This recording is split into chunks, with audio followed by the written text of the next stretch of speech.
start things off. You may have been fooled and think we're in Las Vegas, but that doesn't come till NAB.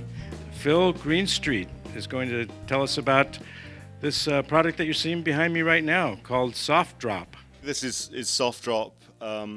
It's essentially my apology to the cinematographers of the world for the vinyl backdrops that we foisted upon you 20 years ago.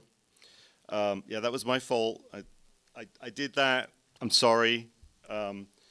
The complaints about vinyl were it's shiny, it wrinkles, it's got seams in it.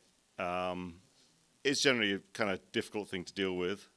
What it did do was bring day-night backdrops into the film TV world.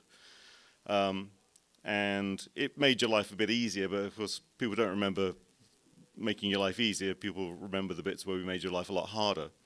So what SoftDrop does is address most of the issues that were present in the vinyl backings.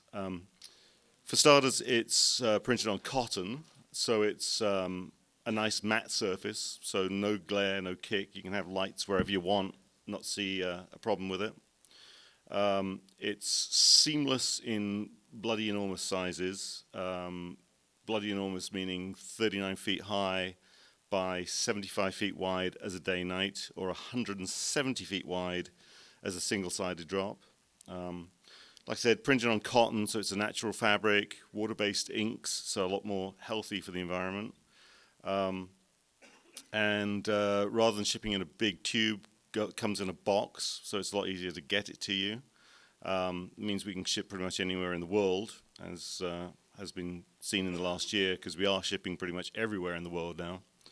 And it's a lot easier to hang as well, so the grips are going to love you for it too. Can we do the changes on the lighting? So like I said, front lit for day, back lit for night. This is the night condition. Much the same as the vinyl. Slightly different way to light it. You want to light from below as much as possible to get the night effect. Being cotton, you can actually see sources through it if you have the lights right behind it, so try to avoid that. Other than that, as far as the front lighting goes, you can light it however you want. You can also do a sort of twilight effect where you put a little bit of front light on and then leave the back light up, and you can pretty much make it any time of day that you want. So that's it in a nutshell. In the last year, we've delivered an awful lot of these. We're making inroads into places where quite often people would previously have only considered using blue or green screen. The huge seamless size is a factor there. The lack of kick as well. So what we're trying to do is put some power back into the hands of the cinematographers. So rather than having some guy choosing what's outside the window for you later on, you actually have control over what the image looks like at all times. And I've heard that cinematographers like control, so apparently proving quite popular. So we've seen it used on a few of the big sort of superhero-y movies that you'd normally associate with blue screen. Suicide Squad, for example, up in Toronto. X-Men Apocalypse, also in Canada for some reason. And Independence Day Resurgence all use this. Deepwater Horizon had a very big one, all sea and sky, but again, when you've got no seams and a nice flat surface, it's very good at doing sea and sky. So we've done sea and sky on 4 shows to date, including the one I shot yesterday.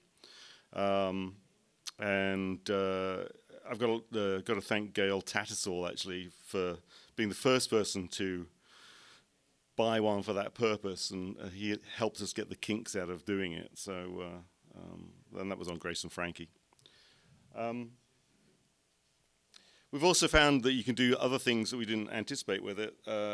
It takes paint quite well. So, for example, we've added extra leaf texture into areas just by using stencils and spray paint, which is kind of a neat effect. It means that you can take a backing that's got bare winter trees and then actually convert it to spring or summer look.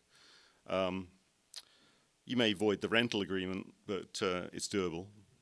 You can also add snow by either flocking or chalk, which is something that we thought would stay with it forever, but apparently it just brushes out quite easily. So that's it's just proving more adaptable than we ever thought it was going to be. The biggest overseas use so far, I think, was on the recent season of Homeland over in Berlin. But we've also done 3 or 4 other shows in Berlin, one in France, got something going into Scotland, a few in the UK. So it's really getting out there. So, like, if we wanted to get rid of the name Trump, because we don't want to give him any free advertising, we could just paint over that a little bit? Like I said, you might void the rental agreement, but yeah, sure, we can. James, if you want to buy this, that's perfect. Yeah. And In fact, Emily will write the order up right now. this is the smallest one we could come up with for this meeting today. This is 20 by high and 50 feet wide. Yeah, so it's Tuck it in. kind of squeezed into a small space. Basically, we're printing at about 30 DPI. So 20 feet times 30 is 600, times 12 is what, 7,200? And the question is, how big of a photo file, do you need to print one of these from? So you're talking about 7,000 by about 20,000, so a 14 meg file. I mean, I'm shooting on the Mamiya 645 with an 80 meg back. It's not actually as good as the film I was using up till about a year ago, which was, I was getting about 250 megs out of a panoramic 617 shot. But the fact is that looking at this, you can actually see that it's kind of soft, because what we're doing a lot now is degrading the image. And we're also actually applying selective softening, so that foreground elements get a little bit, and as you go further into the background, it gets more softening. The reason being that you're simulating the drop-off that you'd get in a camera, because what we found is that digital cameras tend to interpret flat goods as flat, and didn't look very good. So by giving you this fake depth of field, it gives a much more three-dimensional looking result on camera. Thank you, Phil. Thank you very much.